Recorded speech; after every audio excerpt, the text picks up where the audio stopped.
Okay, next up we're going to run through technology paths. So, I've talked about your turn 1 objectives, and now I need to tell you about your turn 2 objectives. So by turn 2, ideally before you move your War Sun, you want to be in the position where you have greater movement with your War Suns. And there's 2 ways of accomplishing this. One is gravity drive, and this is usually the route that I take. Let's move these up a little. Yeah, so gravity drive is your easiest way of accomplishing that goal. But the harder and more rewarding path is to build your prototype War Sun 2, because that gives you a movement of 3 with your War Suns, which is overkill mostly. But movement 3 is very nice because it lets you jump from your home system straight to Mechatol Rex, or in a 6-player game, any other home system, providing there's nothing in your way. So definitely strong. My winning tech path strategy then. So this is what I mean, it depends on, in a 3 or 4 player game, you might, if the stars align, blah blah blah, you might be able to be in the position where you are able to research this by turn 2. You get a red tech skip. You're able to take technology both turns. Stuff like that. You gotta get lucky, but it can happen. It can happen. I think it has happened to me in one game actually. But usually I work towards getting the gravity drive. So with that said, optimal tech path is, let's have a look. Gravity drive. So in the worst case scenario that you can only use the secondary of technology on both turn 1 and 2. On turn 1 you'd grab anti-mass, and then on turn 2 you'd go gravity drive. But if you're able to maybe research 3 technologies in 2 turns, then you can grab Sarween tools as well, which will help you on future spends, and helps you work towards getting prototype War Sun 2. So in an outline, what I tend to do, what tends to be my strategies, is I go for 2. I work my way towards getting gravity drive, and then I switch gears and work towards getting prototype War Sun 2. And true, having movement 4 War Suns is ridiculous. It's unneeded, but the other benefit is that it reduces the cost on building your War Suns by 2. They only cost 10 instead of 12. And that is a big deal. Like, even if you're unable to get Sarween tools, and let's just say use a yellow tech skip, this is like saying every time you build a War Sun, you get to apply 2 Sarween tools to your War Sun build. It's a big deal. It's a big deal. So yeah, what I tend to do, I work towards getting gravity drive, and then afterwards I start working up the red tech to get into prototype War Sun 2. Even though, admittedly, the red tech is not great for this race. But I will run through that now, in fact. So once you've got these 3, then you start with plasma scoring anyway. But the thing is, let's face it, Duranium armor is pretty garbage. Let's just be straight up. Let's just be straight up. You don't really want to research this, but you might have to. The Magnus Reactor, your signature tech, is costly. 2 red is pricey to pay for this ability. It is nice. The abilities are decent. They're not amazing. They're decent. Being able to move your ships into supernovas where you're protected, so your ships are safe there. The only thing that could hit them is PDS shots. That's about it. So that's nice, having a little safe zone there. But also being able to, you know, gain trade goods over time by producing, it can be good. I had a game, in fact, where there's one of those, what do you call it, agendas came out, where every time you place a space dock, you can produce. So I won that agenda, and I ended up just dumping space docks where my war suns were, and just doing a small produce. And then I just gained a trade good off it. I did that a couple of times. It was alright. It was decent. It was pretty good, actually. But yeah, really, they should have made this cost 1 red. Like, 2 red is too much for this. 1 red would have been great. Because it would have allowed you to facilitate into your prototype War Sun 2 much easier. But hey ho, that's how it goes. So once you've got these 3, depending on, you know, whether you have any red tech skips, you start with plasma scoring. You might have to grab where was it? Where'd I put it? Where'd it go? Megan Defense Grid. It's just might be how the cookie crumbles. It'd be sad, but you know, it's just how it is. I think it's worth taking that hit though to get your prototype War Sun 2. But hopefully you get a red tech skip and you can, if it means you grab this, then you go straight to here. Or, I mean, ideally you'd have it like this, but, you know, the stars may not align in your favor. So, but whatever works. Establish gravity drive, then establish prototype War Sun 2. Once you have this set up, then you're really ready to enter, you know, to shift gears. Gravity drive gives you a minor gear shift, but to really get going, you need to have this and your second War Sun out. By turn 3, you should have, if all is going to plan, you should have your second War Sun on board.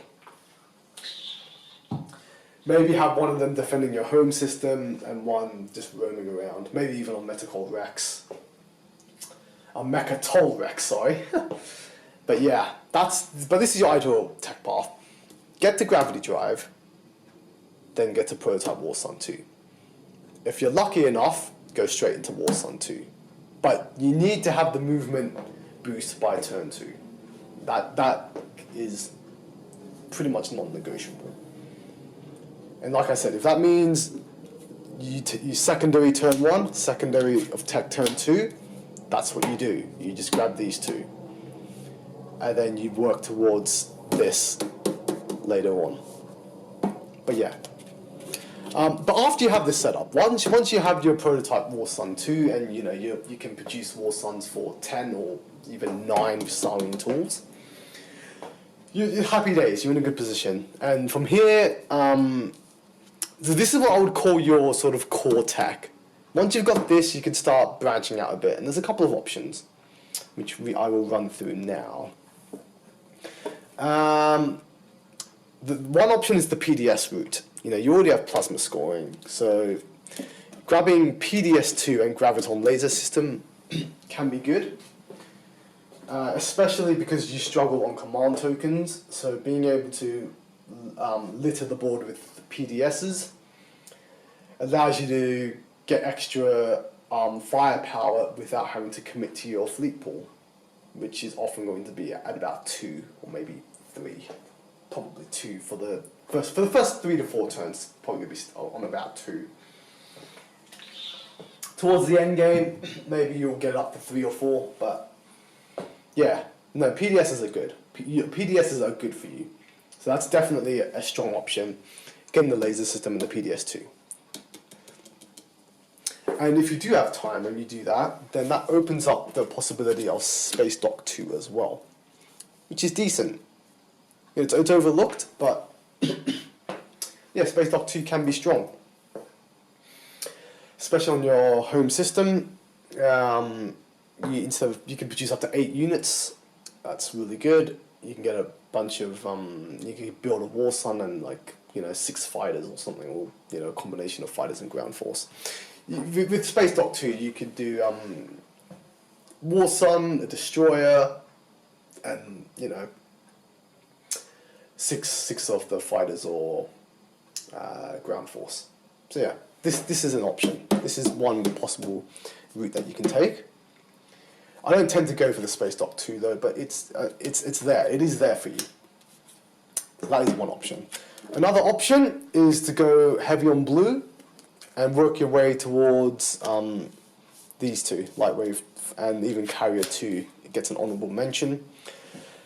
The nice thing about Carrier 2 is that once you have the War Sun 2, then a gravity drive Carrier 2 can keep up with a Movement 3 War Sun. And with the capacity of a Carrier 2, this means potentially you could have a War Sun with 10 fighters surrounding it. And, barring Anti-Fighter Barrages or annoying abilities which ignore fighters, your War Sun is not going to be taken down very easily. So this is a good option to go for as well. Going heavy on the blue, especially appealing if you start with a blue tech skip nearby. Because maybe if you have a blue tech skip, you can skip anti-mass deflectors, go straight to gravity drive, and then at some stage work your way towards these. Lightwave deflector is very powerful, and if you have that with Movement 3 War Suns, you will be a nightmare on the battlefield, honestly. Movement 3, slipping past ships, is pretty terrifying. Fleet logistics gets a mention as well. Actually, it helped me win a game because I was able to... I already held the center, but I was able to basically capture enough home planets to have 11, and then with this, use the Imperial to score the 11 planets in home systems objective. So that worked out really well in one of my games. So yeah, this is good as well. So this is another good option to go for. But probably what is my my favorite is I've only done this once, but I'm probably going to try and do this more often. Is grabbing this Destroyer 2. Destroyer 2. This is one thing I like about the Muaat. You are not like other races. You're not conventional. You are not a race that is designed to have 5 dreadnoughts, roaming around, all with a bunch of cruisers as well. Your game plan is a little different. Your War Suns, you have just over a 50% chance of your War Sun producing 3 hits from all 3 of its dice rolls. It's just over 50%. 51.2, I believe, if we want to get specific. But anyway, yeah. And that's hits that can be produced anywhere to any of your opponent's ships. Now, because of that, because you have the most powerful unit at damaging other ships, it then makes complete sense to go for Destroyer 2 to then have the most powerful unit that could wipe out fighters. Now let's do a little comparison here. Let's math hammer this. Let's math hammer this out. Let's just forget Destroyer 2. Let's in fact move the camera over a little bit of a diversion. Let's go to here. I want to look at Cruiser 1 and Destroyer 1. I can't seem to... Let's just move this back a little. Yeah, I think you can hopefully just about see that. Looks pretty clear. These two. Yep, cool. Okay, so with your fleet, you want to protect your War Sun, but you want to do it as cheaply as possible. The cheapest way to do that is obviously fighters. But, due to, like I said, Anti-Fighter Barrages, abilities which ignore fighter ships, you need to have non-fighter ships around your War Sun by the mid to late game, definitely. The sooner the better, but certainly by the mid game. Certainly by turn 3 or 4 at the latest. So, what's the best way of doing this? Well, destroyer, it has a cost of 1. And defensively, it is equivalent to a cruiser. You know, each can only take 1 hit. But this is just cheaper. And if we go to Dreadnought, true, it can take 2 hits, but it costs 4. You could produce 4 destroyers for the equivalent of this, of one of these, and you could protect 4 hits against 2. Fleet restrictions aside, though. And now let's look at the actual probabilities, you know, with these two. Let's have a look. So providing that your opponent has at least 1 fighter in a system that you're attacking or defend or whatever that you're defending, at least 1 fighter, your Anti-Fighter Barrage has the same probability of scoring a hit against a fighter as a regular cruiser attack. It's 40%. 2 dice on 9 is the same as 1 dice on 7. More or less. I think there might be. I think the odds might be slightly different. Actually, I'll have to math hammer that out for definite, but it's roughly the same. 2 dice probability of getting a 9 or 10 on each. 20% chance on 1 dice. 20% chance on the other. Yeah, it seems pretty. You want to score hits on both. So it's 1/5 squared. Is it not? Yeah, 20%, 1/5 squared. You want to produce hits on both of them. 1 in 25 chance. 1 in 25 chance.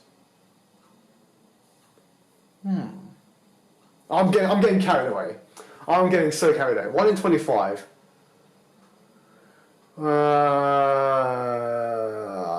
It's not like I have a maths degree. Okay, I totally have a maths degree. Damn.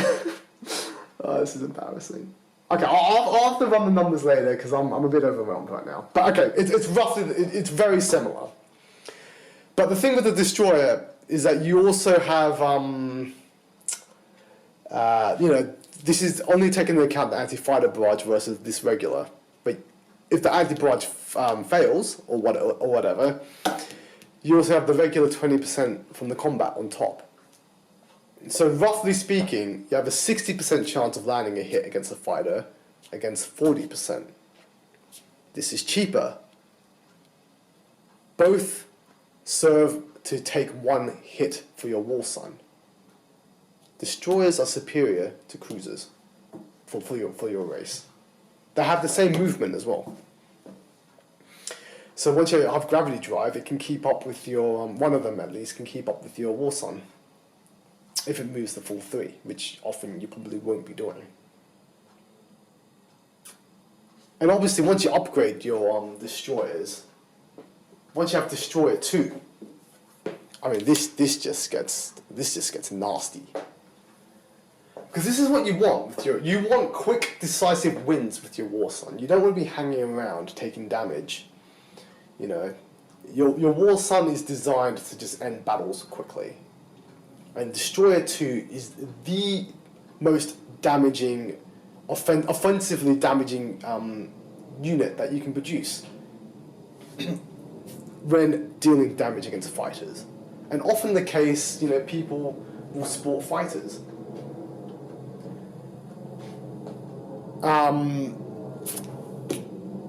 So yeah, this is why Destroyer 2 is so good. I try and get at least 1 or 2 with my war sun towards the, you know, mid to late game. It just depends on how things go. I think Destroyer 2 is fantastic, and I think it's pretty cool because you're an unconventional race. You get to use unconventional ships. You know, war suns are hard to come by. There's only very few other races which could build a war sun feasibly. You know, the Tronar, the Mentak Coalition, the Hakan, yeah, potentially. yeah, there's not that many really. So being able to build your fleet with war suns and destroyers is pretty cool. I think it's pretty cool. But everyone else is using dreadnoughts and cruisers. I think that's a niche thing. It's cool. So yeah, anyway, let's move back to our technology section.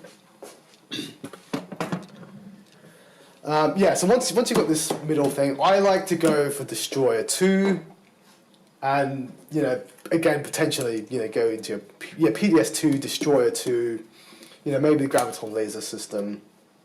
I prefer to take this sort of path. Honourable mention to assault cannon. It is available, but I often you don't really need it, man. Like you have a war sun for crying out loud. You're going to be obliterating things anyway. But by all means, if you want, you can build this as well. But I would rather go for this. I mean, it's an option. But yeah, something like this. These three. So I think once you've established this, in a 10-point game, you may only have time to build 2 to 3 more tech, maybe 1 to 3 more tech. So my preference is probably, depending, these two are equivalent. Both of these are good. If you go PDS 2, then go graviton laser system. But yeah, no, I like grabbing this.